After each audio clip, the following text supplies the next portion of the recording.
अस्सलाम वालेकुम। आज हम डिस्कस कर लेते हैं R1 के अंदर क्या-क्या चेंजेस आई हैं, कौन-कौन से टॉपिक्स जो हैं वो नए ऐड डाउन हुए हैं। चैप्टर 1 से लेकर चैप्टर 5 तक की बात करूँ तो ये ऑलरेडी आपके स्टडी टेक्स्ट का हिस्सा थे और इसके अंदर कोई जो है वो चेंजेस नहीं आई। चैप्टर नंबर 6, 7, IAS 38, IAS 41 की बात करूँ तो ये 2 नए टॉपिक्स हैं जो कि R2 से उठाकर यहाँ पर जो है वो शिफ्ट किए गए हैं। IAS 38 इंटेंजिबल एसेट से रिलेटेड है, जिसके अंदर आप पढ़ेंगे कि किस तरह आपने इंटेंजिबल एसेट्स रिकॉग्नाइज़ करना है। इसके अलावा जो है उसका डिस्क्लोजर, ये वो एसिड्स होते हैं जिनकी कोई फिजिकल एग्जिस्टेंस नहीं होती और किस तरह आप इसको लेके चलेंगे, इन तमाम चीज़ों को आप यहाँ पर डिस्कस करेंगे। IAS 41 एग्रीकल्चर से रिलेटेड है, जहाँ पर बायोलॉजिकल एसिड्स और इन चीज़ों को आप जो है वो डिटेल में डिस्कस करेंगे। ये भी R2 का टॉपिक था जो यहाँ पे शिफ्ट कर दिया गया है। इसके अलावा चैप्टर 8 से लेकर चैप्टर 10 तक वही अगेन चैप्टर हैं जो ऑलरेडी आपके स्टेटेक्स के अंदर अवेलेबल थे। चैप्टर नंबर 11 जो कि ISA 1 presentation of financial statement है, ये R2 के अंदर होता था, उसको शिफ्ट करके R1 के अंदर जो है वो ICAP ले आया है।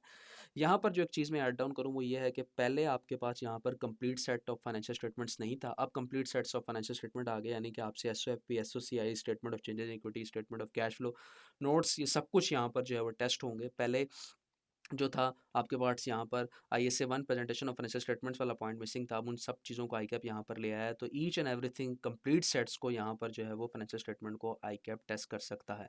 इनकम्प्लीट रिकॉर्ड्स की बात करूँ तो ये नया चैप्टर ऐड डाउन हुआ है। पहले ये चैप्टर किसी दौर के अंदर हुआ करता था, फिर इसको ICAP ने रिमूव कर दिया था और उसके बाद अब दोबारा इसको ऐड डाउन कर दिया। थोड़ा सा जजमेंटल पॉइंट ऑफ व्यू के ऊपर है, डिफ़िकल्ट टॉपिक है, जिसके अंदर जो है वो कुछ आपको जजमेंटल पॉइंट ऑफ व्यू से भी चीज़ों को हैंडल करना होगा। इसके अलावा कुछ ऐसी जगह होंगी जहाँ पर आपको इनकम्प्लीट रिकॉर्ड दिया होगा और उसकी बेसिस के ऊपर आपको चीज़ों को आइडेंटिफाई करके अपना सारा जो है वो बनाना होगा।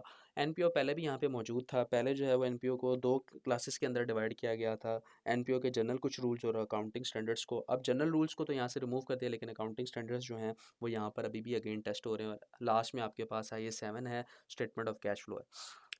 इंशाल्लाह नेक्स्ट आने वाली वीडियोस में आपके साथ ग्रिड को डिस्कस करूँगा, रीजंस को डिस्कस करूँगा जिसकी वजह से स्टूडेंट्स का पेपर फेल होता है, और कुछ इंपॉर्टेंट पॉइंट्स जो कि आपके लिए हेल्पफुल होंगे। जज़ाकल्लाह।